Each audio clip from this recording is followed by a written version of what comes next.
Welcome to Section 420, Talkin Yankees, the podcast. Well, Yankee fans can breathe a little sigh of relief. The Yankees live to play another day, win Game 4 of this divisional series and force a Game 5 at Yankee Stadium. So it will be a Monday night Raw, I guess, a little battle there between the Cleveland Guardians and New York Yankees. It's going to be an all hands on deck type of situation, probably a bullpen game there. So we'll get into all that. But before we do, if you haven't done it already, make sure you subscribe to this podcast, get notified.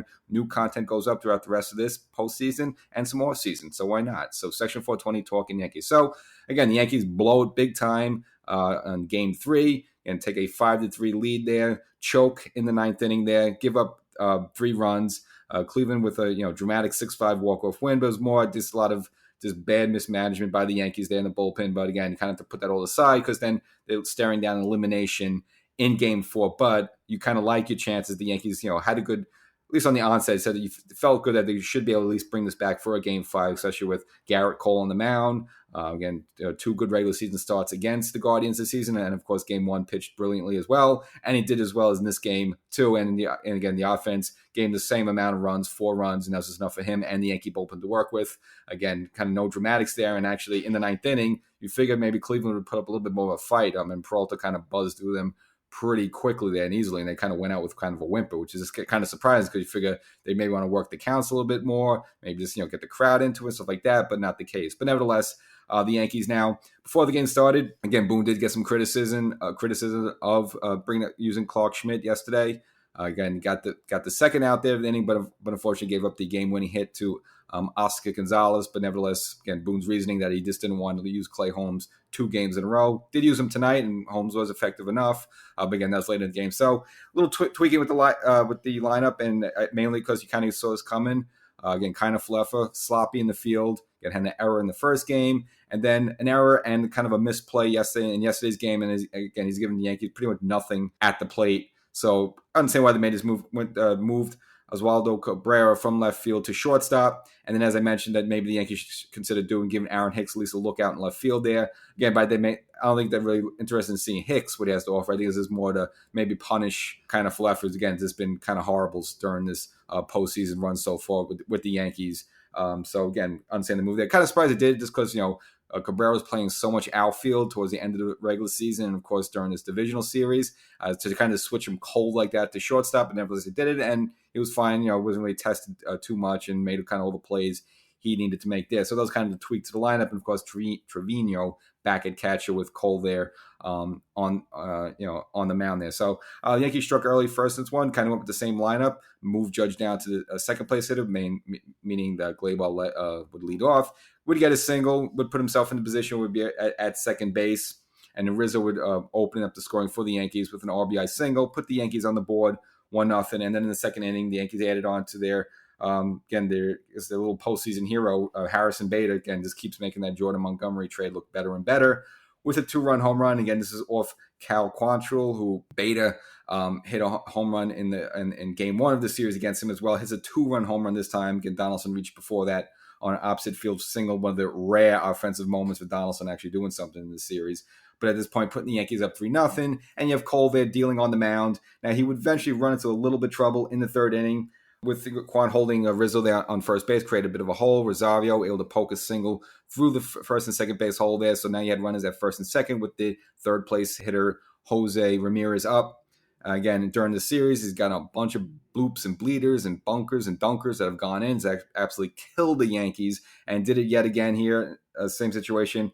Hit a ball, like it looked like it would just be a simple pop-up that maybe shortstop should grab, but perfectly placed.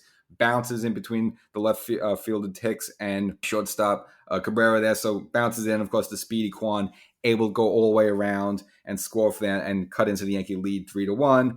Then Cole would stop the bleeding there, but again, the offense would have stopped for the Guardians. And a little scary moment, not really scary, but rain started to come down. Now, originally wasn't in the forecast, but kind of a quick shower came by. I'm not sure if they had anything to do with it. But Cole served up a fastball right down the middle to Josh Naylor, which I don't know why. I meant the Yankee pitching staff collectively had to handle him pretty well, throwing him a lot of breaking balls and stuff inside. But Cole gave him a kind of a fastball right down the middle. Naylor able to put some good wood on it, hits it over to the center field, kind of the right center field wall there, and brings the Guardians even a little closer, 3-2. But from there, Cole buckled down, and that would be it in terms of the rest of the Guardian offense. And the Yankees, eventually would give them a little taste of their own medicine later on after that. Now, Judge would lead off, hit a ground ball up the middle. Now, with the shift on, Ramirez was able to stop the ball from going to center field, but made a throw and pulled the first baseman off the bag a little bit. So, again, the ball beat Judge, but then the first baseman, Arias, his foot came off the bag slightly, and Judge was safe there at first base. And it was key because Rizzo was up after that.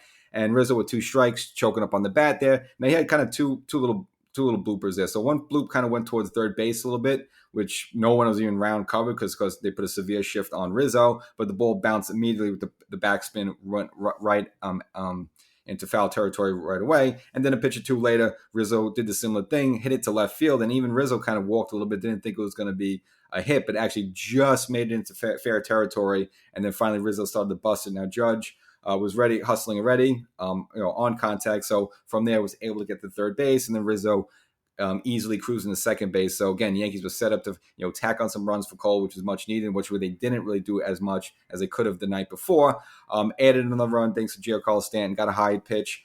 For a second, you thought it might have been out. It's kind of like one of his laser beam type of swings he has, but didn't really get enough of it. But it was enough to put the ball in the outfield, and Judge was easily able to score on the sac fly from third base. So the Yankees, had an opportunity. They could have added on more. I mean, you had Rizzo there on second base with only one out, but again, none of the Yankee hitters after that were able to do anything.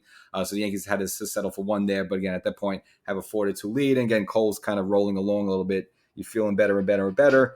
And Cole himself give the Yankees exactly what they needed. It was an ace-like performance. So anyone complaining about him during the regular season, or he's not a true ace, or bringing up last year's performance at Fenway, and he kind of more than made it up for that in this start when the Yankees needed the most. 7 innings, only 6 hits, 2 earned runs. And again, one of those earned runs was one of those Ramirez little bloopers that Quan was able to score. So like the only real solid, really run he gave up was that home run to nail. Other than that, Cole was brilliant the entire night. 8 strikeouts, just 1 walk, and 110 pitches. And I thought, commentator Rod Darling made a good point there that, look, Cole really wasn't that stressed out much of this game. I know the pitch count is over 100, and automatically these days that's when you yank your guy out. But again, most of that was not really very stressful, other than to maybe that third inning a little bit.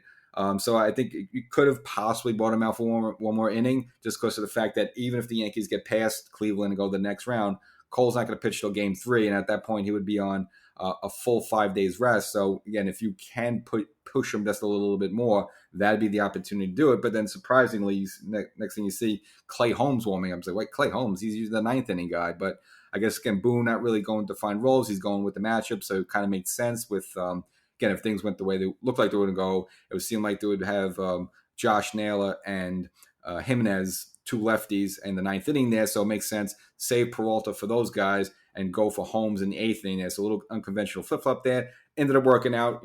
Holmes looked decent enough. He did walk Quan there, but able to get a big strikeout at the end of the inning of Ramirez to keep the score at that 4-2. And then it came the 9th inning of Peralta. Again, it is the 3rd game in a row. Again, he pitched 3 innings yesterday. I mean, he's obviously, at least on the pitching side of things, definitely been the Yankees' little MVP there. So I guess Bate is the offensive MVP, and you say Peralta is the pitching MVP. Just was able to provide the Yankees so far. Able to, again, get 2 easy ground outs, and then an easy strikeout of Jimenez to end the game. Again, they kind of just went out really quickly there, so it was just kind of surprising. You figured they put up more of a fight just based on what we saw yesterday, but nevertheless, go out a little bit of a whimper there, and the Yankees able to take this back to the Bronx for a Game 5 Monday night. So, from that point, it's just a toss-up. Now, you would give Cleveland the pitching edge in this game just because they didn't use their A-plus start, their A relievers in this Game 4, especially they didn't even use really Classy as well in Game 3, so he's more than well and rested. So you're going to see him probably one way or another tomorrow, because this is going to be an absolute dogfight unless one team just gets out way ahead of the other there, and that's probably the Yankees' best hope. Who the Yankees could throw out there, I mean, you got names floating around. Possibly look at going back to Tyone just because, he pitched a little bit in Game 2 there, but not that much. You might get a few innings out of him. Loizaga didn't pitch tonight. You could definitely get an inning 2 out of him. Clark Schmidt, who we saw in Game 3. Again, he's built to be a starter, and the Yankees have used him spot start, so you could use him for 3 or 4 games. Now Boone had his the ruling that he'd want to use Holmes 2 days in a row. Well, if that's the case, then you got to say maybe Holmes is not available for Game 5, but I can't see that being the case just because Boone said he would be available in an emergency situation. I can't see what's more of an emergency situation then Game 5. So again, it's going to be all hands on deck, and you're just going to need the Yankee offense to step up, because to ask 4 or 5 or even 6 different pitchers, whether they're starters or relievers, to blank the Indians or just hold them within 2 runs. That's kind of a tall task. So the offense is going to have to show up. So hopefully, the Yankees being home, having the home crowd, the way they crawled back from, almost seemed like they were dead, 1 foot in the grave. Maybe that pumps them up a little bit, and they could maybe just take the Indians there in this Game 5. So really, it's just going to be a toss-up for the Yankees. But again, obviously they did the best they could, in given the situation. Yes, they blow Game 3 big time. It's a dagger in the heart. Still might end up being what kills them. But nevertheless, they take it back to Game 5, and that's really, at this point, all you can ask. And that's all you can ask of Cole being the ace and at least getting the Game 4, and kind of did his job there, so you can't complain about Cole. And for the Yankee lineup a little bit, I'm probably going to go with more of the same. I think, again, you're better off with Cabrera at this point in shortstop than kind of Fleffer. And if that's the case, then you move in Hicks to left field. And then again, Yankee Stadium, the short porch, maybe Hicks leans into one and gets a 2 or 3 run home run. Who knows? It is possible from there. The pitching is going to be the most interesting one, how Boone's going to piece this together. So probably, as I'm saying, is he's probably putting that plan together. And really for New York fans in general, I mean, you got a good game. You got a Giants with a good comeback win against, an unlikely win against the Baltimore Ravens at home, and then Jets going to Lambeau Field, I think, where they haven't won the last 12 times they faced Green Bay in Green Bay, and getting a win there. So good sports day good Sunday sports day for New York fans. And of course, many fans are just probably, maybe just watching on the couch, watching that Jet game and being miserable there. So that's what we got. So we go to Game 5, and again, as for a Yankee fan, that's all you could ask for. So hopefully we got some good news for you after Game 5. So Section 420, Talkin Yankees. If you haven't done it, make sure you subscribe. Catch you in the next episode.